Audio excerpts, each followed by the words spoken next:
You want to know what it feels like to murder a federal prosecutor's career in open court while 12 jurors watch? It feels like this. I walked into my father's racketeering trial this morning, slapped 23 pages of Buried.The material on the defense table, and said, "Your Honor, the man sitting at the prosecutor's table committed a felony to put an innocent man in chains. Dismiss the case right now or I'll have U.S. Attorney David Harlan in handcuffs before the lunch recess." Harlan turned white. My father, the accused crime boss who hadn't spoken a word in 4 months of trial, looked at me like he'd just seen his own resurrection. And the judge? The judge dropped his gavel. 15 years ago, that man pulled me out from behind a gas station dumpster and fed me 2 hot dogs with mustard. Today, I returned the favor with a law degree and a filing that will haunt Harlan's nightmares until the day he dies. My name is Angelina Marchetti. I'm the adopted daughter of the most dangerous garbage man in Georgia. And this is the story of how I learned that family isn't blood. Family is who you burn the world down for. My father found me when I was 12 years old, eating rotten apples behind a Citgo station on Route 19. He was buying diesel and yelling at a stray cat. He saw me before I saw him. Said he'd been watching me through the window for 10 minutes, just standing there with that mangy orange Tom shoved inside his denim jacket, and he'd already decided I wasn't going to spend another night outside. I crawled out from behind the dumpster with duct tape wrapped around my feet because my shoes had split open 3 months earlier and nobody had bothered to buy me new ones. I had a bruise on my cheek the color of a week-old eggplant. I hadn't spoken to a human being in 4 days. I smelled like the inside of a garbage can, which was fitting, because that's where I'd been sleeping. Vince Marchetti looked at me and didn't ask a single question. Not, "Where are your parents?" Not, "Who hit you?" Not, "What's a little girl doing out here alone?" He said, "You want mustard or ketchup on your hot dog?" I said, "Mustard." He said, "Good. Ketchup's for children." That was my adoption interview. I ate 2 hot dogs in 45 seconds and threw up behind the air pump. Vince waited until I was done, handed me a napkin, and said, "You got a name?" "Lena." "Lena what?" I shrugged. The movement sent a bolt of pain through my jaw where the last foster father had backhanded me for stealing a $5 bill out of his wallet. Which I had done. Because they hadn't fed me in 2 days, and the human animal does what it has to do. "All right, Lena, nothing," Vince said. "Get in the truck." I got in the truck. The cat was on the passenger seat. It hissed at me. "That's Rusty," Vince said. "He don't like nobody. You'll get along fine." That was the night I stopped being a runaway and started being a Marchetti. Benny Cho noticed me on the 3rd morning.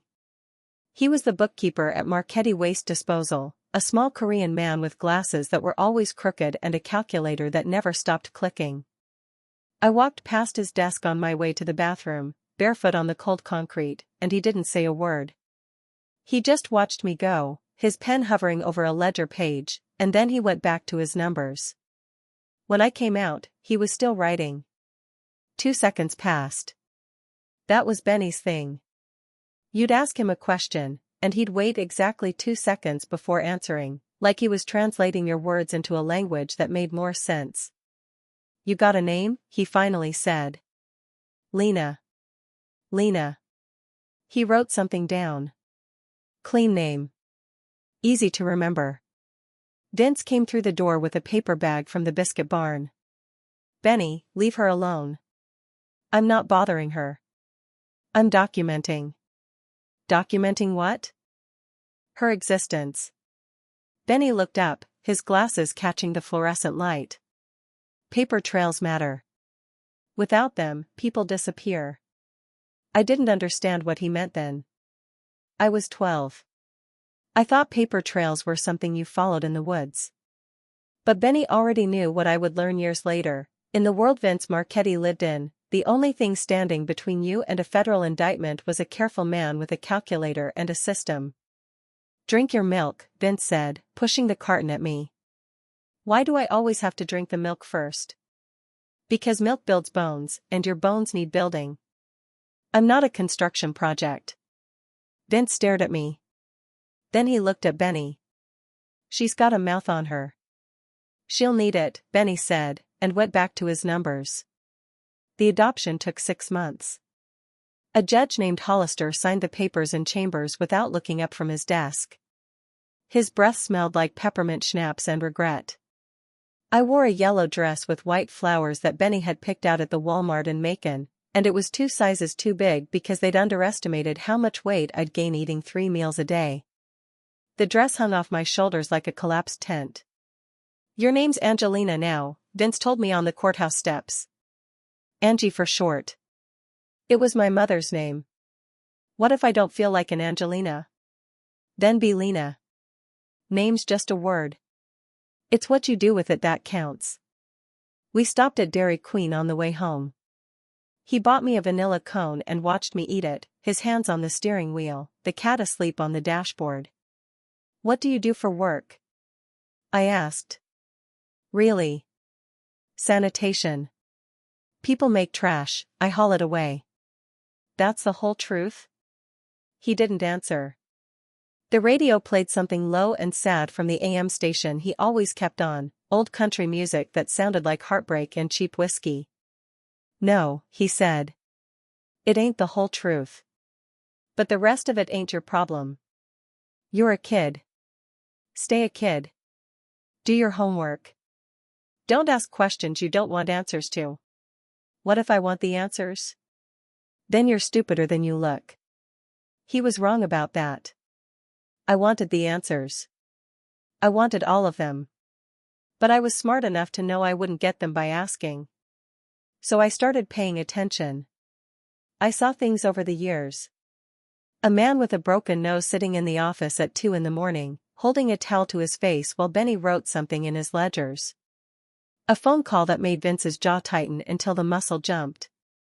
Envelopes of cash that appeared and disappeared from a safe behind the water heater. Men with soft hands and hard eyes who showed up at the yard driving cars with Florida plates and never stayed long. I didn't ask. Vince didn't tell. That was our agreement.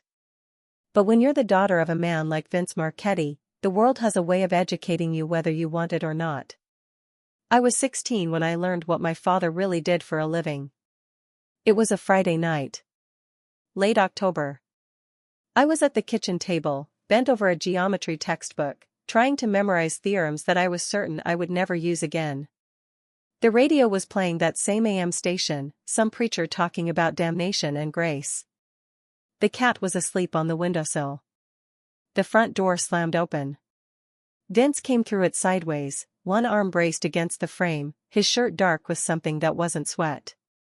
Behind him were 2 men I recognized. Mikey DeLuca and Sal Benedetti. They worked at the yard. Supposedly. "Go to your room, Angie." "Is that blood?" "It ain't mine."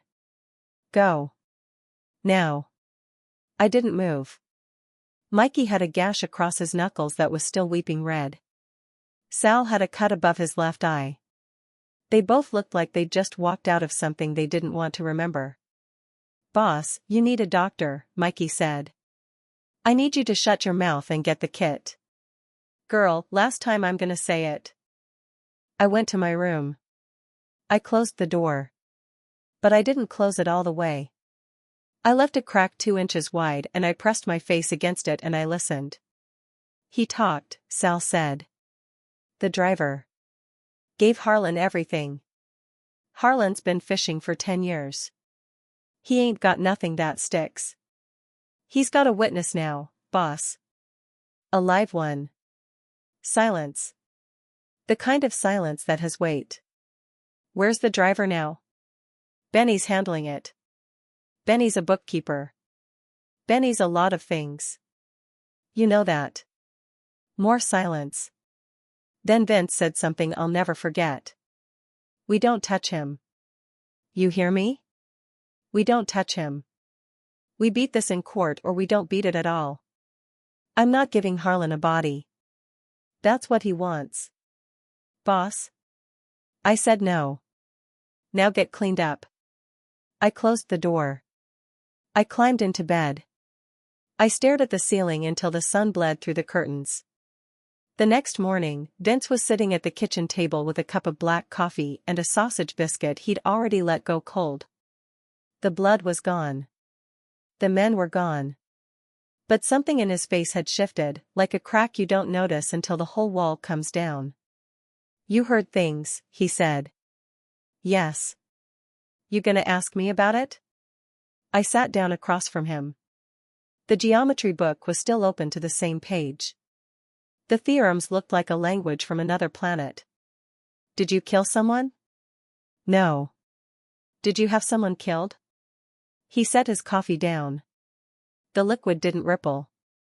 His hand was perfectly steady. "Yeah," he said. "I have. Men who broke the rules." "What rules?" "Mine." I waited for the fear to come. The disgust. The part of me that should have wanted to run. It never showed up. All I felt was tired. Tired of pretending good people were always good and bad people were always bad. Tired of acting like the world was clean when I'd been sleeping in garbage since I was 9 years old. "I'm not going to be like you," I said. "Good." He picked up his coffee. "You're gonna be better. That's the whole goddamn point. Why did you take me in?" He didn't answer right away. The cat jumped onto the table and started licking the butter dish. Vince watched it, his face unreadable. "Because I looked at you behind that dumpster and I saw someone who'd been thrown away," he said. "I know what that feels like. And I decided a long time ago that if I ever had the chance to pull someone out of the trash, I'd do it. No questions. No hesitation." "Were you thrown away?" "Everybody's thrown away, Angie. Some people just hide it better than others." That was the only theology lesson Vincent Marchetti ever gave me. I've never forgotten it. I finished high school top of my class. Went to the University of Georgia on an academic scholarship. Vince offered to pay my way, but I refused. I wanted one thing in my life that he hadn't bought and paid for. One clean thing. Law school was Emory.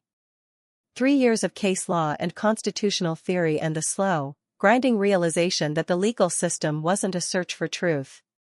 It was a game. A game with rules, referees, and a scoreboard. And the team with the most money and the least conscience won 90% of the time. I graduated in the top 10% of my class. I had job offers from firms in Atlanta, Charlotte, Nashville. I turned them all down. "What are you doing?" Vince asked me on the phone. "Those are good jobs. Real jobs." "I'm coming home." "The hell for?" "There's nothing for you in Bishop's Ferry." "You're in Bishop's Ferry." Silence on the line. Then that low rumble that passed for his laugh. "You're stubborn as a mule, you know that? Learned from the best." I hung up and started packing. I didn't come home just to be near my father. I came home because I'd been watching the case against him build for years. David Harlan, the ambitious young assistant U.S. attorney with political aspirations and a jawline that belonged on a campaign poster. He'd been chasing Vince since before I started college.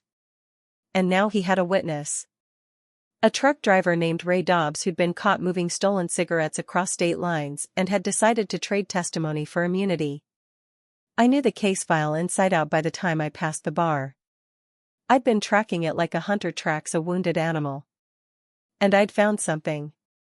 A discrepancy in the discovery. A gap. A hole the size of a grave. Benny was the one who filled it.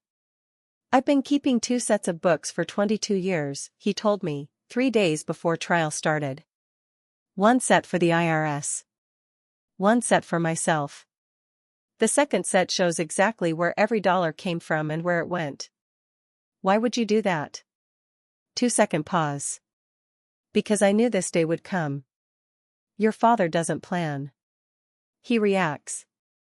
"Someone had to plan." "You've been waiting 22 years for a trial?" "I've been waiting 22 years for a daughter. Someone to inherit the truth." He handed me a flash drive. "Everything's on here. Accounts. transfers, deposits. Every bribe, every payoff, every piece of dirty money that ever touched this business. And one more thing. What? Proof that Harlan knew about it 6 months before the indictment. Proof he buried it. Brady violation. He's required to turn over any evidence that might help the defense. He didn't. He sat on it. My heart stopped. You're telling me a federal prosecutor hid exculpatory evidence? I'm telling you he's so sure he's righteous that he doesn't care about the rules. He thinks Vince is evil. He thinks putting him away is God's work. And people who think they're doing God's work will do anything. I took the flash drive. It weighed nothing in my hand and everything in my future. Why didn't you give this to Vince's lawyers? Because they're not you. They're hired guns. They don't love him. You do. He was right. That was the difference. That was always going to be the difference. I spent 3 days and 3 nights building the motion. I cross-referenced every document, verified every timestamp, and had an independent forensic accountant certify the chain of custody. When I was done, I had 23 pages of proof that David Harlan had deliberately withheld evidence that would have gutted his entire case. I waited until the morning the prosecution was supposed to rest. And then I walked into that courtroom and blew his career to pieces.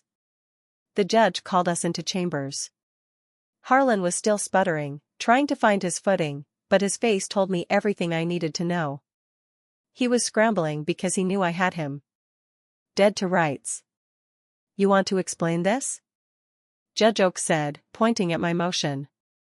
Your Honor, the prosecution received a sworn affidavit from a cooperating witness 6 months before indictment. That affidavit exonerates Vincent Marchetti of the RICO charges. It states clearly that the illegal shipments were handled by a competing organization without Mr. Marchetti's knowledge or consent. Mr. Harlan suppressed it. He's had it in his files for 18 months. He showed it to no one. That's a lie. Harlan's voice cracked. This is some kind of fabrication. Then you won't mind if the court reviews the original, I said. It's still in your office. In a folder marked privileged. I can give the bailiff directions. Harlan's mouth opened. Closed. Opened again. The judge stared at him for a long time. Mr. Harlan, is this true? Your Honor, I object to this entire. Is it true? The silence in that room was so thick you could have cut it with a butter knife. I'll take that as a yes, the judge said. Court is in recess. I'll rule on the motion in 1 hour. I walked out of chambers. Vince was still at the defense table, his cuffed hands resting on the scarred wood. He looked at me like he was seeing me for the first time. You did it, he said. I haven't done anything yet. The judge hasn't ruled. I'm not talking about the judge. I'm talking about this. He gestured at me, at the suit, at the bar card. You became the person I always knew you'd be. My throat tightened. I didn't let it show. You're not out yet. I know. But I'm already prouder than I've ever been. That was the moment I almost broke. Right there, in the middle of a federal courthouse, with a bailiff standing 6 feet away and a reporter scribbling notes in the back row. My father, the crime boss, the garbage man, the guy who saved a feral cat and a feral girl in the same week, was telling me he was proud. I swallowed hard and sat down beside him. We're not done, I said. Nothing's ever done, he said. That's the point. 1 hour later, Judge Oaks returned to the bench. His face was stone. The court has reviewed the evidence presented by Ms. Marchetti. I find that the prosecution, led by Mr. Harlan, engaged in a deliberate and egregious violation of Brady v. Maryland. The withheld evidence is material and could have altered the outcome of this trial. The defendant's right to a fair proceeding has been irreparably compromised. He paused. The courtroom held its breath. Motion to dismiss is granted. All charges against Vincent Marchetti are dismissed with prejudice. Mr. Marchetti, you are free to go. The gavel fell. The gallery erupted. Reporters bolted for the doors. Harlan stood frozen at his table, his face a mask of pure disbelief. The jurors looked at each other, confused, angry, some of them openly weeping. And my father, the man who had never cried in his life, put his hand on mine and squeezed. I didn't cry either. Not yet. That came later, in the parking garage, where no one could see. But that's getting ahead of the story. The real story, the one that matters, isn't what happened in that courtroom. It's what happened in the 15 years between the dumpster and the dismissal. It's the story of how a garbage man with a criminal empire taught his daughter everything she needed to know about loyalty, sacrifice, and what you're willing to do when the people you love are in chains. And it's the story of how I learned that justice isn't blind. Justice has a family. And my family was sitting at the defense table. The charges were dismissed, but the war wasn't over.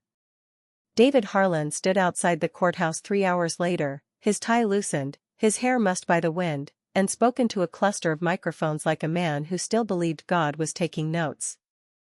This ruling is a technicality, he said. Vincent Marchetti is a criminal. Everyone in this county knows it. A procedural error does not erase 30 years of corruption. I watched from the parking garage across the street. My father was already in the car, a black Lincoln Benny had brought around, his wrists still marked from the cuffs. He was free. But Harlan's words hung in the air like smoke after a fire you thought was out. He's not going to stop, I said. Benny was in the driver's seat. He didn't turn around. 2-second pause. No. Men like him never do. They just find another angle. What angle does he have left? Benny adjusted the rearview mirror. His eyes found mine. You. I didn't understand. Not then. 4 days later, I did. Harlan's office leaked a story to the Atlanta Journal-Constitution. The headline read, "Crime Boss's Daughter Used Privileged Information to Derail Federal Trial." The article didn't mention the Brady violation. It didn't mention the buried evidence. It just painted me as a defense attorney who'd exploited inside knowledge to spring a guilty man. The comments section was worse. She grew up in his house. She knew where the bodies were buried. Literally. Apple doesn't fall far from the tree. What do you expect from trash? I read every single one. I couldn't stop. My hands went cold the way they did when I was 12 years old and the foster father with the belt was coming down the hall and there was nowhere to hide. Vince found me at the kitchen table at 3 in the morning, the laptop glowing blue against my face. "Close it," he said. "They're calling me a criminal. They've been calling me a criminal for 30 years. You get used to it." "I don't want to get used to it." He sat down across from me. The same table where I'd done my geometry homework. The same chair. The cat, Rusty, now ancient and half-blind, was curled up in his lap. "You think I wanted this life for you?" he said. "You think I wanted my name to be a stain you couldn't wash off? I chose this life." "No, you didn't. You chose me. There's a difference. And I should have been strong enough to push you away. You tried. I didn't let you." He looked at me for a long time. The refrigerator hummed. The clock on the wall ticked. The AM radio in the other room played something soft and sad, a hymn about grace and redemption that felt like a language neither of us spoke. "I'm sorry," he said. "For what?" "For giving you a name that people spit on." I closed the laptop. The glow disappeared. The room went dark except for the little light above the stove. "You gave me a name," I said. "Before you, I was Lena Nothing. I was a girl behind a dumpster with duct tape on my feet. I didn't exist. You made me exist. I don't care if people spit on it. It's mine." He didn't say anything. But I saw his jaw tighten the way it did when he was trying not to feel something. Benny called me the next morning. "Come to the yard. I have something you need to see." The yard was quiet when I got there. No trucks. No workers. Just Benny at his desk, the same metal desk he'd been sitting at since before I could spell my own name, and a cardboard box the size of a microwave. What's this? The rest of the story. I opened the box. Inside were ledgers. Dozens of them. Leather-bound, the pages yellowed with age, filled with Benny's tiny, precise handwriting. These go back to 1972, he said. The year your father started the business. The garbage business? That's what he told you. I looked up. Benny's face was unreadable. His glasses were crooked as always, one lens smudged with something that might have been coffee or might have been blood. What was it really? Benny removed his glasses and cleaned them on his shirt. It was the first time I'd ever seen him do that. Your father was a soldier before he was a garbage man. Vietnam. 2 tours. Came home in '71 with a medal he threw in the river and a habit of waking up screaming. I didn't know that. No one does. He doesn't talk about it. But the war taught him something. It taught him that the world is run by men who send other men to die. And he decided, when he got back, that he would never be the man sent. He would be the man who sends. I stared at the ledgers. They suddenly seemed heavier. The garbage business was real. It made money. But underneath it, there was something else. Protection. Transport. Gambling. Liquor. Your father built a network that stretched from Macon to Jacksonville. He kept drugs out. Kept the violence contained. He had rules. And if you broke the rules, you answered to him. What kind of rules? No selling to kids. No hurting women. No bodies unless absolutely necessary. And if you talked to law enforcement, you talked to him first. I thought about the night Vince came home covered in blood. His rules. His code. The thing he'd built in the dark while I was doing my homework upstairs. Why are you showing me this now? Because Harlan's going to come after you next. He can't touch your father anymore, double jeopardy. But you? You're a new target. And if he digs deep enough, he'll find something. So you need to know everything before he does. Know what? Benny tapped one of the ledgers. The thing your father did that he's never told anyone. The thing that would send him to prison for life if it ever came out. You need to know it, because Harlan might already know it. And if he does, this isn't over. I sat down in the chair across from his desk.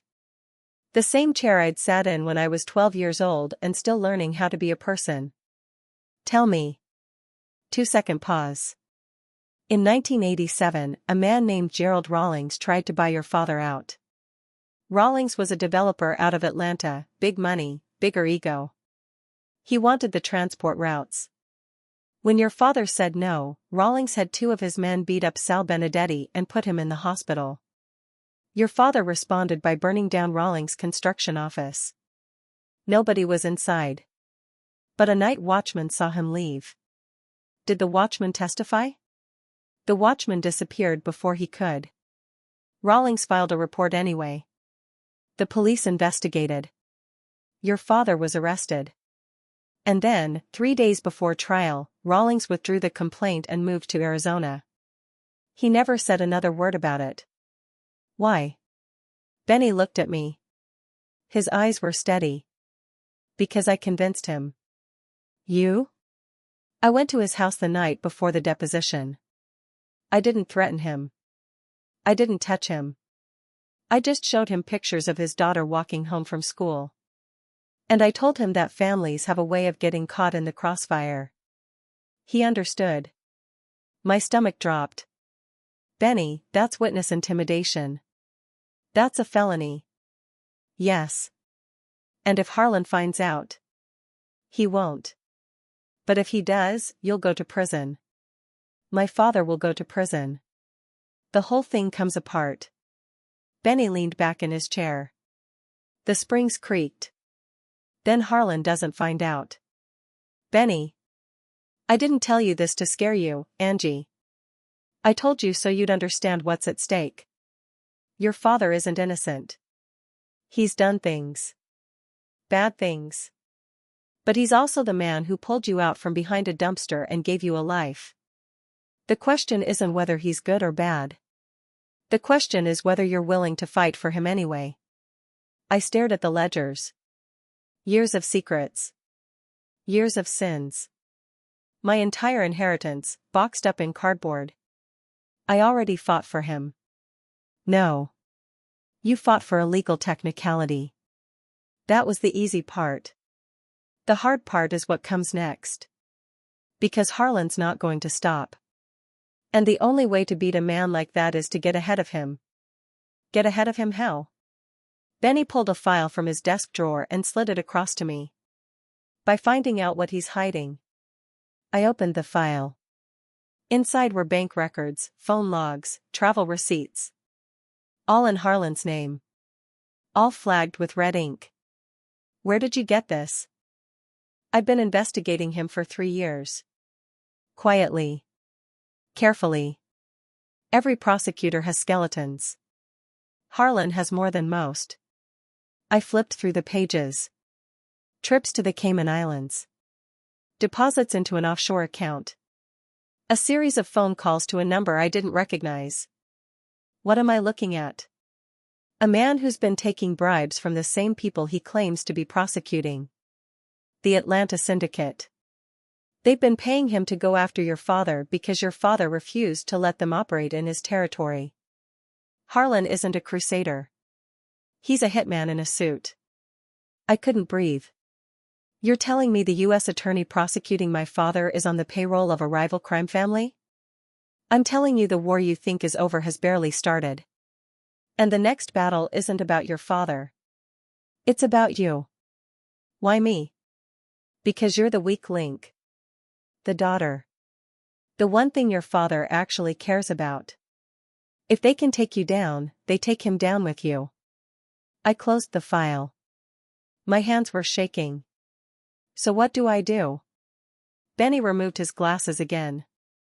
Cleaned them again. Put them back on. What you were trained to do. You fight. That night, I drove to my father's house and found him sitting on the front porch, a glass of bourbon in his hand and Rusty sprawled at his feet. The porch light was off. He was just sitting there in the dark, looking out at the road like he was waiting for someone. I talked to Benny, I said. Figured you would. He told me about Rawlings. Vince took a sip of bourbon. That was a long time ago. You burned down a man's business. He put one of my men in the hospital. You don't let that slide. Not in my world. And the night watchman? What happened to him? He got a new job in Florida. With a raise. Paid for by me. That's not what Benny said. Benny says a lot of things. He said the watchman disappeared. Vince set the glass down. The ice clinked. Disappeared doesn't mean dead.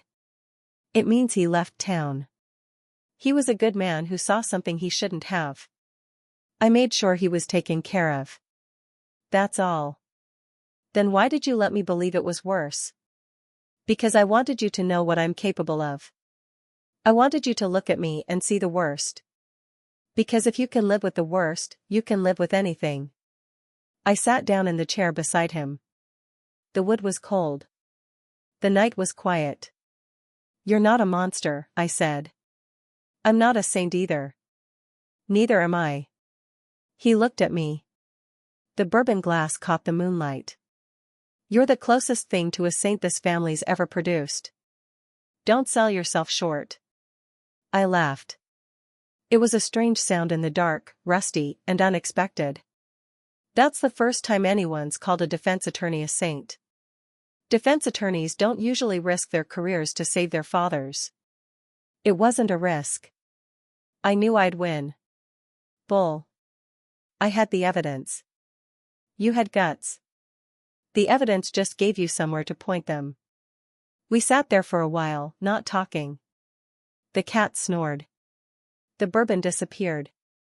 The sky turned from black to gray. I'm going after Harlan, I said. I know. You're not going to try to stop me? You're a grown woman. You're a lawyer. You're smarter than I ever was. What am I gonna say? You could say be careful. Be careful. I won't. He smiled. Just a little. Just at the corner of his mouth. That's my girl. The next 6 months were a war fought in paper and silence. I filed a complaint with the Georgia State Bar alleging prosecutorial misconduct. I submitted Benny's file to the U.S. Attorney's Office in Washington, not Atlanta, because I knew the local office was compromised. I gave interviews to reporters who weren't on Harlan's payroll. I talked to anyone who would listen, and a lot of people didn't, but a few did. Harlan fought back. He filed a motion to have me disbarred. He accused me of violating attorney-client privilege, of witness tampering, of obstruction of justice. The allegations were ridiculous, but they still had to be answered, and every answer cost time and money and pieces of my soul I wasn't getting back. The worst part was the doubt. In the middle of the night, when the house was quiet and the cat was asleep and my father's bourbon glass was empty in the sink, I would lie in bed and wonder if Harlan was right. Maybe I had crossed a line.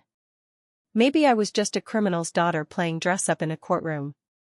Maybe the apple really didn't fall far from the tree. Then I'd remember the dumpster. The duct tape. The bruise. The hot dogs. And I'd get back up. Benny called me on a Tuesday afternoon in September.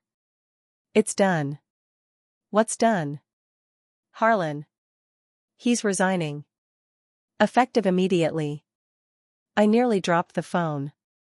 How? The Washington office opened an investigation. They found the offshore accounts. The bribes. The connection to the Atlanta syndicate. He's being given the option to resign quietly or face indictment. Which did he choose? Resignation. He'll issue a statement tomorrow. Something vague about spending more time with his family. The charges against you will be dropped. The whole thing goes away. I sat down. My legs didn't feel like they belonged to me. What about my father? What about him? The things he did. The Rawlings thing. The other things. Does any of this come back on him? 2-second pause. Harlan's investigation is closed. The new U.S. attorney has no interest in pursuing a case that's already been dismissed with prejudice. Your father is safe. For how long? That depends on him. If he stays quiet, keeps his head down, runs the garbage business and nothing else, probably forever. But you know your father. He won't stay quiet. He might surprise you, Benny said. People change. Do they? Another 2-second pause. I used to think they didn't. Then I watched a 12-year-old girl with duct tape on her feet become a woman who took down a federal prosecutor. So yes. I think they do. I hung up and drove to my father's house. He was on the porch again, same chair, same bourbon, same cat. It's over, I said. Benny called me. Harlan's resigning. I heard. You're free. He took a sip of bourbon. Swallowed. Stared out at the road. I was free the day you walked into that courtroom, he said. Everything after that was just paperwork. I sat down. The chair creaked. The cat stretched. What are you going to do now? I asked. Run the business. Feed the cat. Try to stay out of trouble. You've never stayed out of trouble in your life. No. But I got a daughter now who's a lawyer. Makes it harder to be stupid. Does it? He looked at me and grinned. It was the first real grin I'd seen on his face in years. I said harder. Not impossible. That was the moment I knew we were going to be okay. Not perfect.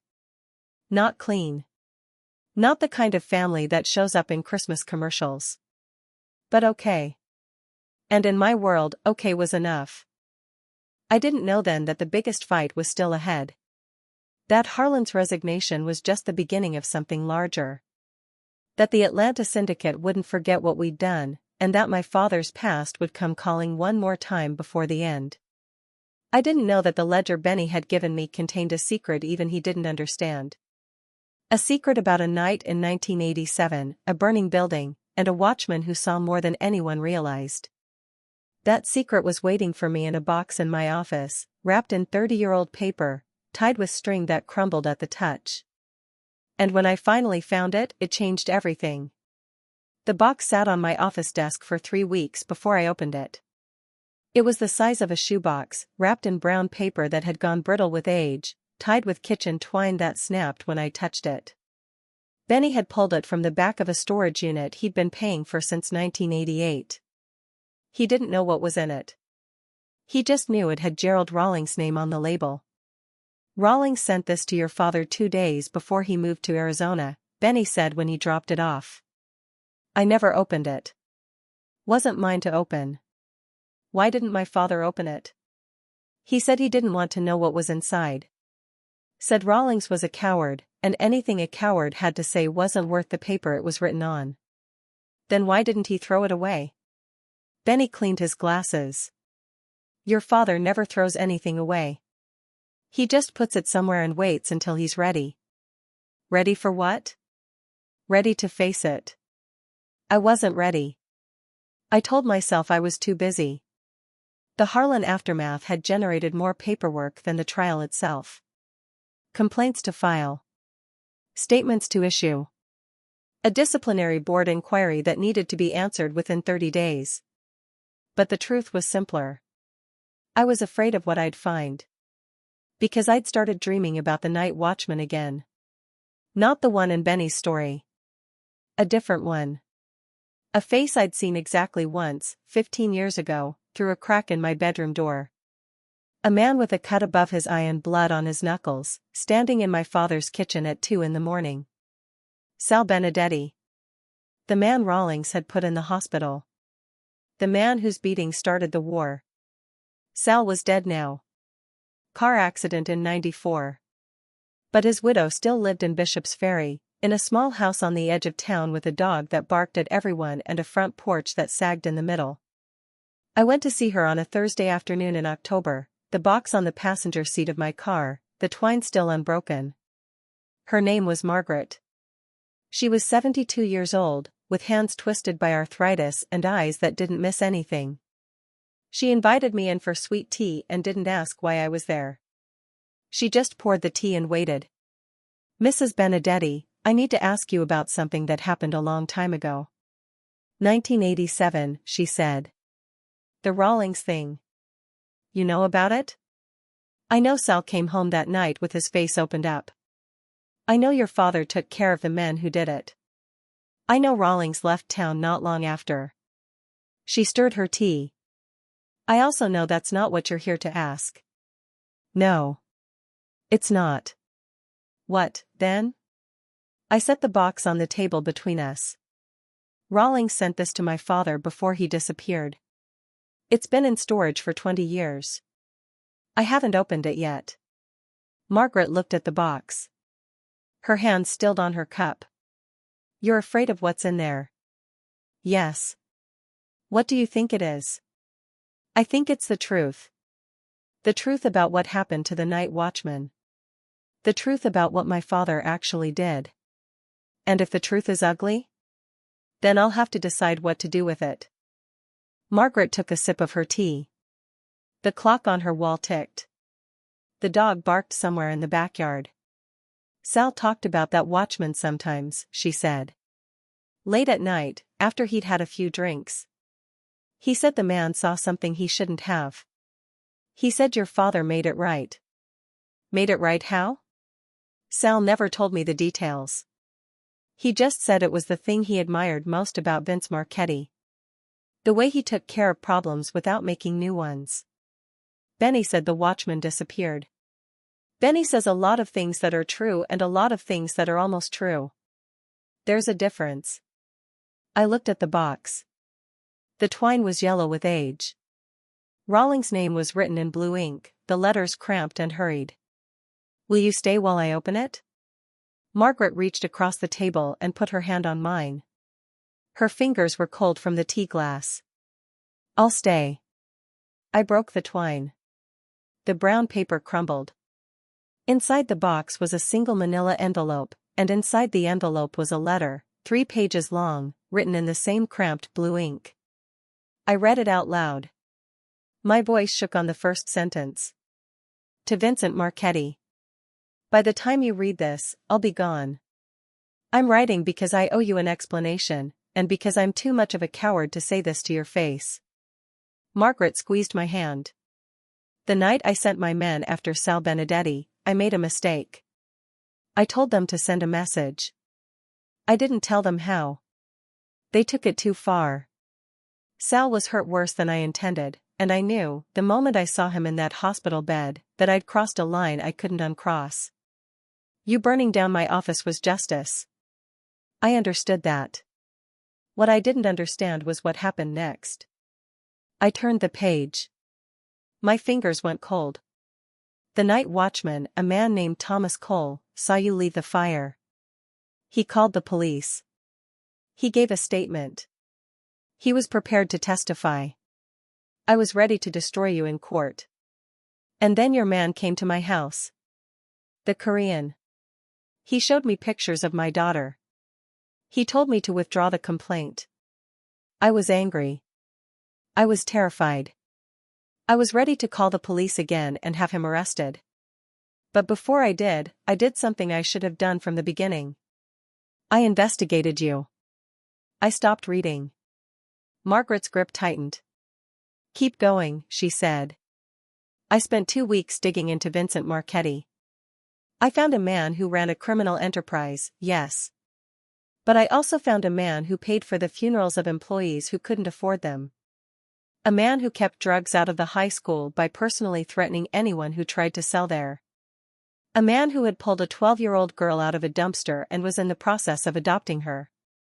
And I realized that if I destroyed you, I would be destroying her too. The girl. The one who had nothing to do with any of this. My voice broke on the last word.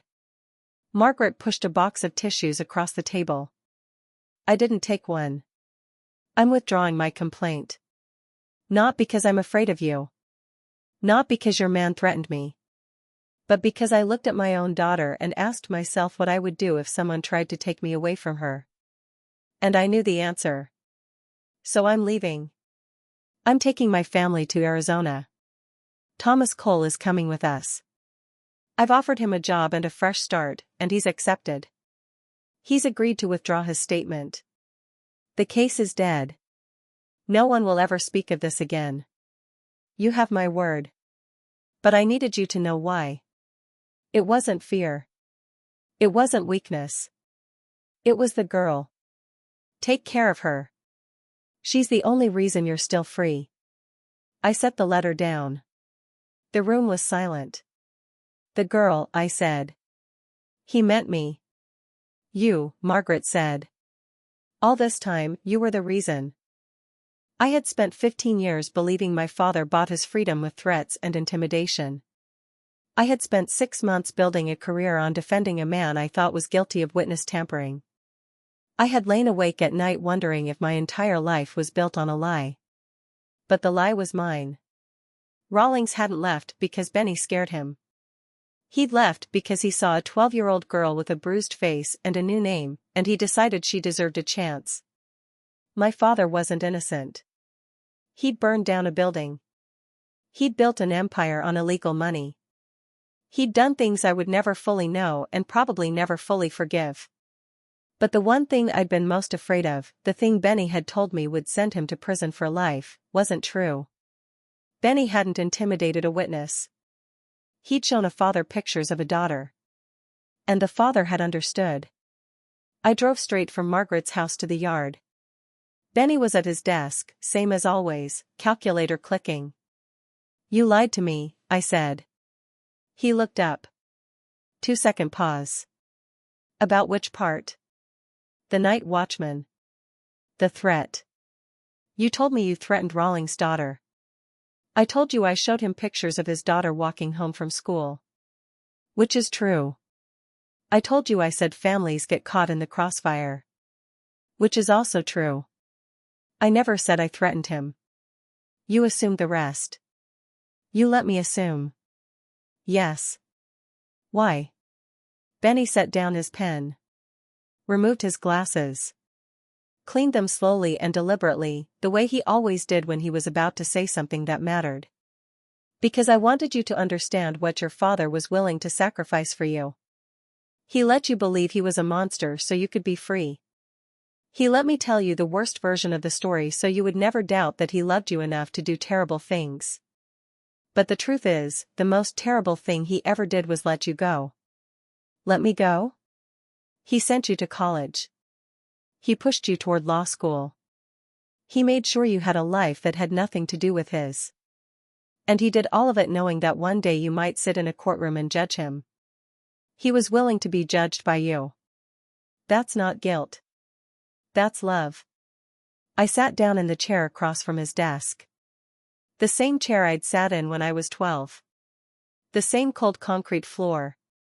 The same hum of fluorescent lights. He should have told me. He should have done a lot of things. So should I. So should you. We're all just people, Angie. We do our best and hope it's enough. I looked at the ledger stacked on his desk. Decades of secrets. Decades of sins. A lifetime of trying to protect people who would never know they'd been protected. Did you know what was in the box? No. But I guessed. What did you guess? That Rawlings wasn't a monster. Neither is your father. Neither am I. Neither are you. Monsters are easy. People are hard. I didn't know what to say to that. So I said nothing. Benny picked up his pen and went back to his numbers. Vince was on the porch when I got home, same as always. Bourbon. Cat. The AM radio playing something low and lonesome. I read the letter, I said. He didn't move. The one from Rawlings. I read it. I know. Margaret called. You knew what was in it? No. But I knew Rawlings wasn't a bad man. Just a man who made a bad choice. Same as me. I sat down. The chair creaked. The cat opened one eye and closed it again. You let me believe the worst about you. I let you believe whatever you needed to believe. I wasn't going to defend myself. You're my daughter. You get to judge me however you want. I'm not judging you. Sure you are. You've been judging me since you were 16 years old and you heard me come through that door covered in Sal's blood. You've been trying to figure out if I was worth saving. And I've been waiting for the verdict. The bourbon glass caught the porch light. His hand was steady. The verdict is that you're a criminal, I said. But you're also my father. And I love you. And I've stopped trying to make those two things cancel each other out. He took a sip of bourbon. Swallowed. Stared at the road. That's the best verdict I've ever heard. We sat in silence for a while. The radio played a hymn. The cat snored. The world went on. I have one question, I said. Just one? The night you found me behind the dumpster. You said you'd been watching me through the window for 10 minutes. What were you watching for? He didn't answer right away. The bourbon glass went still in his hand. I was watching to see if you'd cry. Why? Because I'd seen a lot of kids on the street over the years. Most of them cry. They're scared. They're alone. They want someone to save them. But you weren't crying. You were just sitting there, eating a rotten apple, staring at the highway like you were daring it to come at you. And I thought, that's a girl who's going to survive. Whether I help her or not, she's going to survive. So I figured I might as well help. You figured right. I usually do. He said it with a straight face, and I laughed. It was a real laugh, the kind that starts in your stomach and comes out before you can stop it. The kind of laugh I hadn't had since I was a kid. The cat woke up and glared at us both.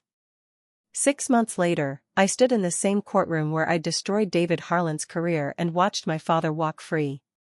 But this time I wasn't there as a lawyer. I was there as a daughter. It was a Friday. The judge wasn't on the bench. The jury box was empty. The only people in the room were me, my father, Benny, and a court reporter who was packing up her equipment. "We're done here," the reporter said. "Congratulations, Ms. Marchetti. Your motion to expunge was granted." "Thank you." She left. The door clicked shut. We were alone. "It's official," I said. "Your arrest record from '87 is gone. The Rawlings incident never happened, as far as the law is concerned." Vince stood at the defense table, his hands resting on the same scarred wood where he'd sat in chains a year earlier. "It happened," he said. "Law can't erase that." "No. But it can make sure no one uses it against you again." "You did that." Benny helped. Benny, sitting in the gallery, raised a hand. "I just kept the records." "She did the lawyering." Vince turned to me. His eyes were wet. I'd never seen him cry before. "I spent 30 years being afraid of this room," he said. "Every time I walked in here, I thought it was going to be the last time. And now I'm standing here, and there's no cuffs, no prosecutor, no jury. Just you." "Just me," I said. "You're the best thing I ever did." "You know that?" "I know. I mean it. All the money. All the power. None of it mattered. You mattered." My throat closed. I didn't let it show. "You're getting sentimental in your old age. 65 years old and I finally figured out what's important." "That's not sentimental. That's efficient." I laughed. He laughed. Benny, in the back, made a sound that might have been a laugh or might have been him choking on a cough drop. We walked out of the courthouse together, the three of us. The afternoon sun was bright and warm. Spring was coming. The azaleas were starting to bloom. "So what now?" I asked. "Now I retire," Vince said. "You've been saying that for 10 years. This time I mean it. The garbage business is yours if you want it. The other business is closed. Permanently." "Can you really just close it?" He looked at me. His eyes were clear. "I already did. The day you walked into this courthouse and saved me. I made some calls. Told some people I was done. They weren't happy. But they understood." "What did you tell them?" "The truth. I told them my daughter was a lawyer now, and I wasn't going to put her in a position where she had to choose between her career and her father. I chose for her." I stopped walking. The parking garage was ahead, the same garage where I'd cried after the trial, where no one could see. "You did that for me?" "I did that because it was the right thing to do. I should have done it 20 years ago. I should have done it the day I brought you home. But I was too stubborn and too scared and too used to the way things were. It took almost losing everything to make me see." "See what?" "That the empire wasn't the business. The empire was you." I didn't cry. Not then. But I came close. Benny caught up to us, his calculator in his pocket, his glasses still crooked. "The ledgers are burned," he said. "All of them. Every record from 1972 to 2008. Ash. Gone. No one will ever find them." "That's 40 years of history," I said. "That's 40 years of evidence," Benny said. "There's a difference." We reached the car. Vince climbed into the passenger seat. I got behind the wheel.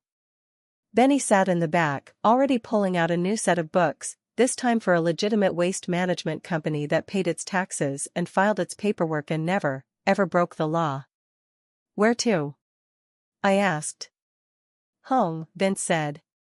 "I want to sit on my porch and feed my cat and drink my bourbon and not worry about anything for the first time in 40 years. You think you can do that? Just sit and not worry? I think I can try.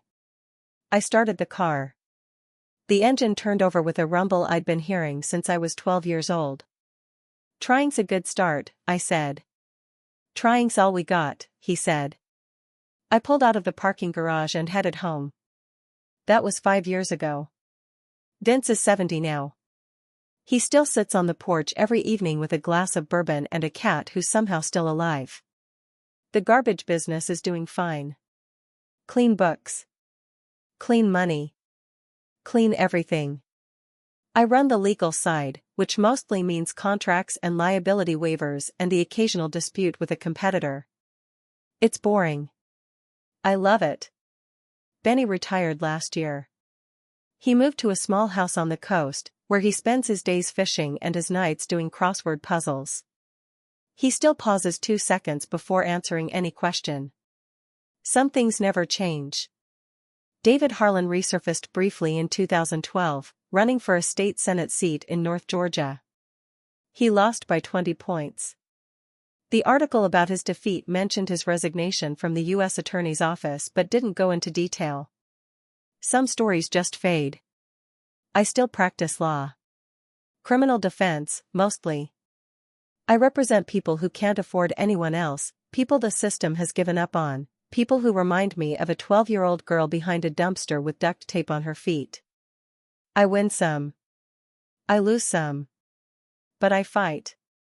And every once in a while, when a case feels hopeless and the world feels cruel and the people I'm trying to save seem determined to destroy themselves, I think about my father.